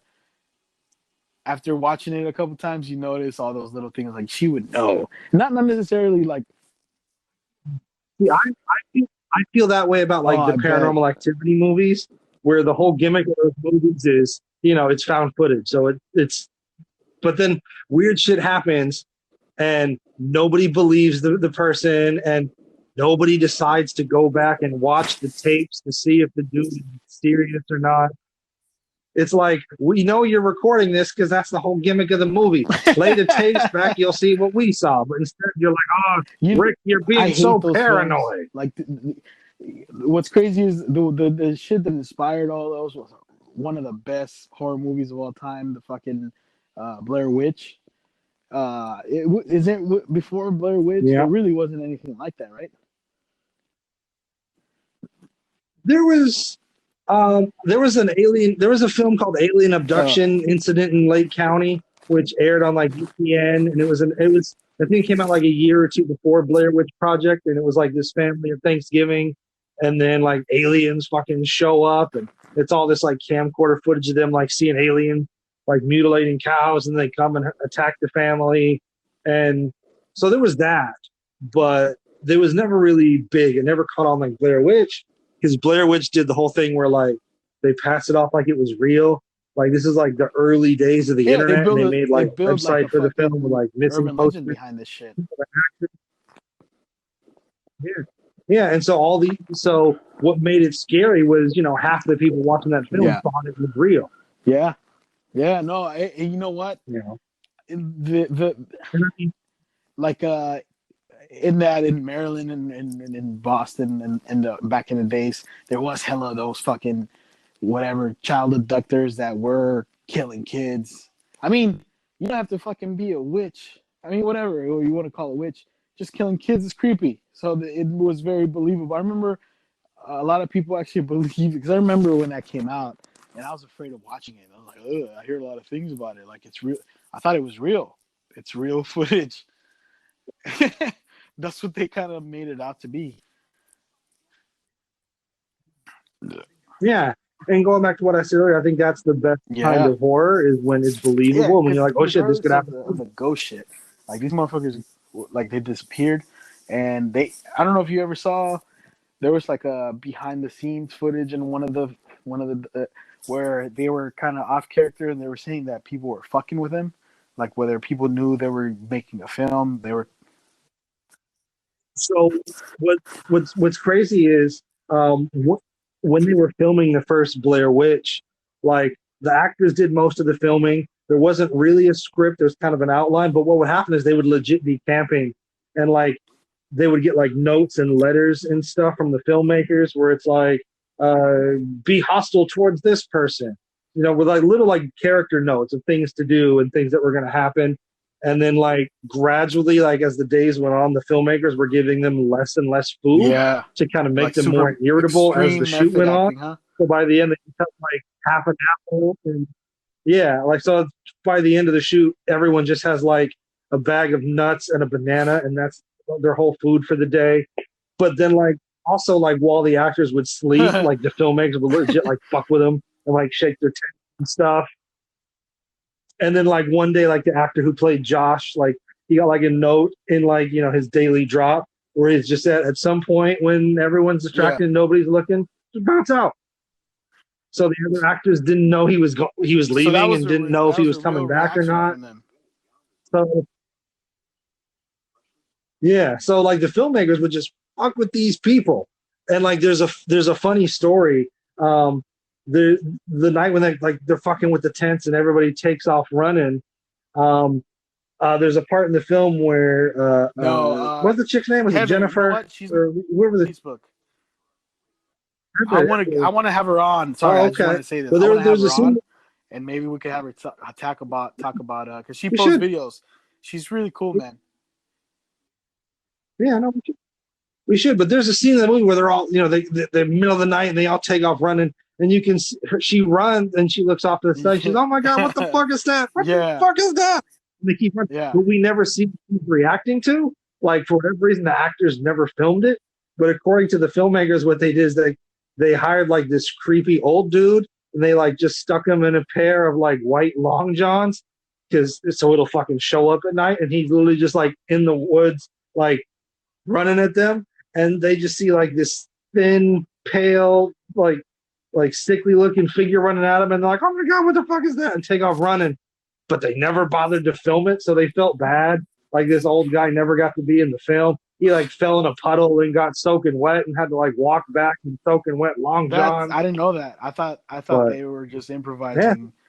I mean, obviously it was improvised, but I didn't know it was to the extent where they're like fucking with them psychologically, and like it's kind of like what was that show, like Big Brother, where they give one person instructions? Because I think I mentioned this on the podcast before. I read about how they auditioned for that role. They wanted to see how good they were at improvising. Mm-hmm. If you weren't really good at improvising, you weren't going to get this fucking role. And one of the things they did, like, you come in, instead of handing you a piece of paper and like, you know, read, you know, they brought you in and they tell you, here's the scenario. This is what the director and the casting director supposedly told them. Here's the scenario. You are about to go. You're about to be sentenced for prison, and the jury's about whatever, and they're giving you your last whatever, your final argument as to why you're not guilty. They didn't tell them what you're being accused of. It's just improvise it, and it's like, go. And there was like hella actors stumble with that, like, I'm usually just here, you know. They weren't there to fucking they weren't there to like come up with shit. So they got the three best ones for that shit, and that's, I mean, it showed. That was really good fucking acting. Paranormal Activity acting, shit, dude, they're fucking horrible. The first one was kind of okay. Yeah. It was all right. The second, the ones that came after that, they're shitty, man. You know, did you see the one that was based on like Mexican? I did. I saw the first one in theaters. I saw the second one in theaters. The third one I saw, I think, on like DVD, and I think that was the one where like most of the stuff that was in the trailer wasn't even in the movie. Yeah. Is that the one where there's like a cult and there's like a demon that comes out of the fire? Is that the one? That's two, maybe two, or want to say so, but have you? Speaking of horror, man, because I know you know, I know this guy is not liked. But have you seen Roman Polanski film? I think it's on Netflix. I don't know if it's still on Netflix. Rosemary's Baby. I just watched that for the first time. No, I haven't seen that. It's good. It's kind of creepy, but it's good. You should check it out. It's one of those classic horror films. It doesn't. I don't know how to explain it. Okay. I'll try to check out. What I want to check out is the new Invisible Man movie. I heard a lot about good stuff about that. So that's on my list. I talk to Jay a lot. Jay tells me, you know, because he used to go to the movies a lot, and I mean, you know, he's a filmmaker so he's always at the theater, and he told me that Invisible Man is super good and has nothing to do with the classic Invisible Man horror film. Like it doesn't have anything. That's kind of what I was like. I'm tired of seeing all these remakes. I want them to just come up with their own shit, you know. But not that. I mean, if it's done really good, don't get me wrong. My whole thing is anytime you do a remake, you're inevitably going to be compared to the original. And so, especially if it's a good original, like, you know, no matter how good your film is, it's never going to live up. Like, you know, they remade Total Recall. Most people even forgot that there was a Total Recall remake. That's Schwarzenegger, right? Schwarzenegger, yeah. First one was a Schwarzenegger remake with Colin Farrell. I remember that. Colin Farrell, I think, was in the remake. You know, and they remade RoboCop, and it was terrible. And they remade Ghostbusters with a bunch of chicks, and it was terrible. And so I know why they do it, because it's brand recognition, and people were like, oh, well, they liked the old one of this, so they'll come check out the new one. So it's like an instant, like, surefire way to get people to see your movie, because there's like a built-in audience there associated with that brand. But you run the risk of just, if you do something that's too radically different, you're going to piss people off, and you're going to be, well, why did you call it such and such if it's nothing like it? And if you do something that's too similar, people are going to be like, well, you didn't do anything new. Why did you even bother? So you're kind of damned if you do and damned if you don't. So I would much rather watch a cool original thing than a remake or a reboot. Yeah, because that's one of the things I hate. Where, I mean, certain, like, okay, this was a talk maybe like what, 10 years ago or 5 years ago. There was some people mentioning that they wanted to remake The Godfather with Leonardo DiCaprio as the main character, basically Al Pacino's character. And there was hella like, that's one of those. That's also what I like when they remake a film that wasn't that well known in its time. I think especially if not a lot of people can see it, it's not going to be the same. You know, like, can you imagine? Yeah, because like in the 90s, they remade the Thomas Crown Affair with Pierce Brosnan and Rene Russo. But most people had never heard of the original Thomas Crown Affair. Especially if they do a really good job about it. Like, this is one thing that always baffles me, because the series saga, whatever, has gotten so fucking ridiculous. The Fast and the Furious, the Fast and the Furious, the original. I've never seen the original Fast and the Furious from like the. No, I'm talking about the first two, and then I stopped. Like the 50s or 40s, the Fast and the Furious, the actual first Fast and the Furious. Not the first one, but, you know, the original. I mean, it had the same name. I've never seen that one, so I don't even think it's the same thing. But I saw Point Break, and Point Break and the first Fast and the Furious are kind of like the same film, dude. If you watch those two films. I mean, if you want to, right now people got time. Yeah. So here's what's crazy about the Fast and the Furious franchise. I've seen the first two, and then I kind of stopped. I stopped when they started drifting through Tokyo. I've heard, but they've gotten so crazy and so ridiculous. Better than the second one, and rivals the first. So I might have to check it out just because I've heard about that. But sorry, go ahead. But check this out. They've gotten so crazy and so over the top and so ridiculous that I think one of the last movies I was at, they played a trailer for Bloodshot with Vin Diesel, and I thought it was another Fast and the Furious movie. I'm like, okay, he's being resurrected. He's got superpowers now. Will be. That seems like that'd be a Fast and Furious thing. It wasn't until the very end, and I'm like, oh, Bloodshot. Okay, okay. What you're thinking of did happen. They actually made a spinoff of Hobbs and Shaw. I don't know if you saw. That's like a spinoff. Yeah, well, there's a character in the film that has superhero abilities. So it's gotten there, man. It's fucking it got there already. That's how, you know, that's what, like, when that's considered action film. Honestly, dude, like, don't get me wrong, I like him. He seems like a cool dude, but The Rock's films, man, are kind of shitty. Like, you didn't like Skyscraper when he fights a building? That guy is like, anything where he could wear cargo pants and a gun. he like I don't.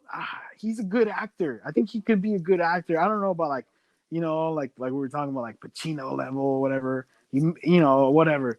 But I think he can do good shit. He just gets these like really fucking like I don't know what to call them. These. Well, it's weird because he'll get high profile roles in like G.I. Joe and Jumanji and Fast and the Furious and Gridiron Gang. He'll also do like Rampage. Like, So I don't think The Rock says no to anything. Most well fucking paid actors right now, rightfully so. Yeah, and rightfully so. Exactly. Like that motherfucker was not gonna just sports entertainment. The ring, like he had for sure.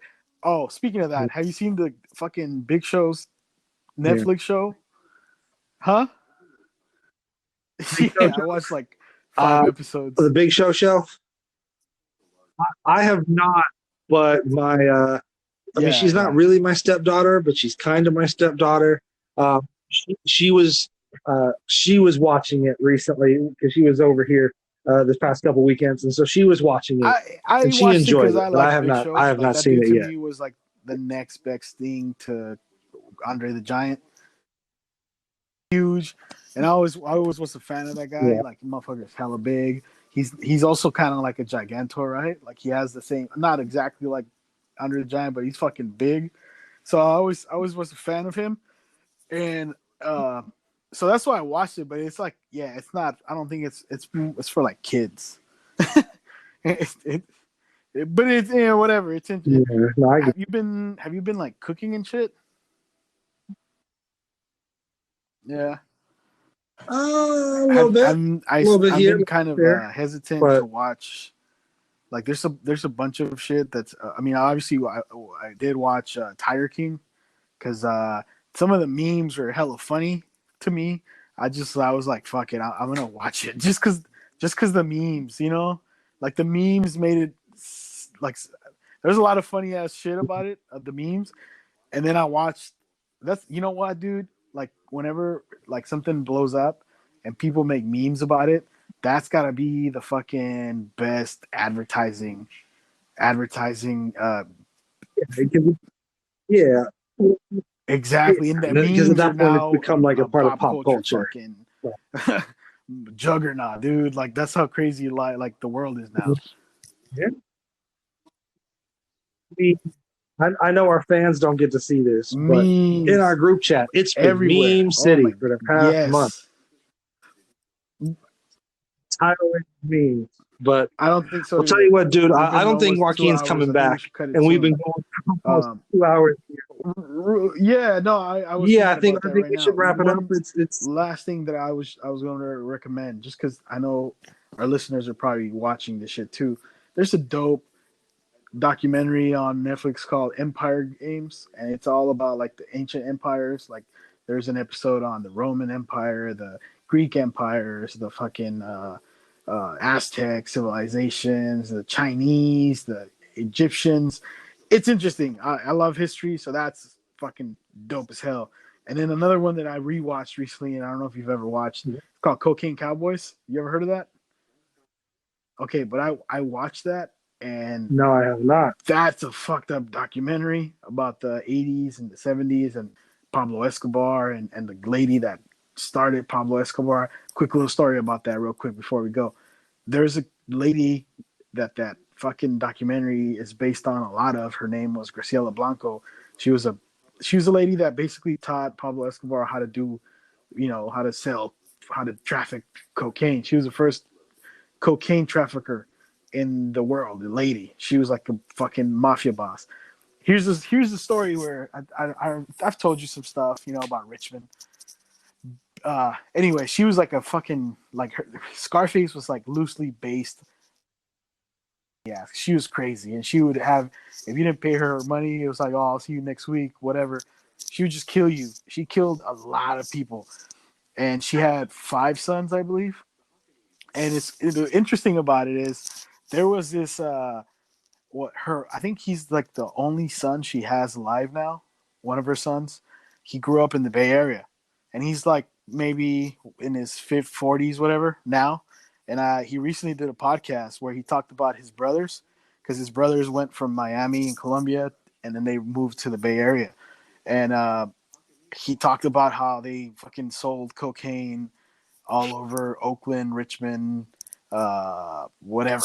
I mean, you just watch the documentary, but what I wanted to say is I knew this guy who was a fucking coke dealer in Richmond, and it's interesting because I forgot he was older, but I overheard a conversation with him and this other dude, and they were asking him, where do you get your cocaine? And the family's name is Blanco. That's the last name, Blanco. And he said, "Oh, I get it from the Blancos." And I thought maybe some white dudes, because he's white. Like, oh, maybe some white dudes. And then that's like, yeah, the Blanco family. I get it from them. This is like 90s. I remember hearing that conversation, and I was thinking, oh, he gets it from whatever white people. But he was talking about that family, which if you watch them,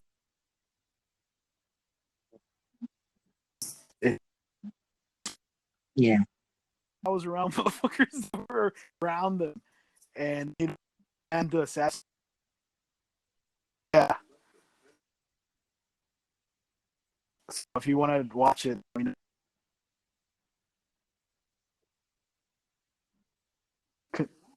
okay, yeah, I'll definitely check it out. We got nothing but time on our hands.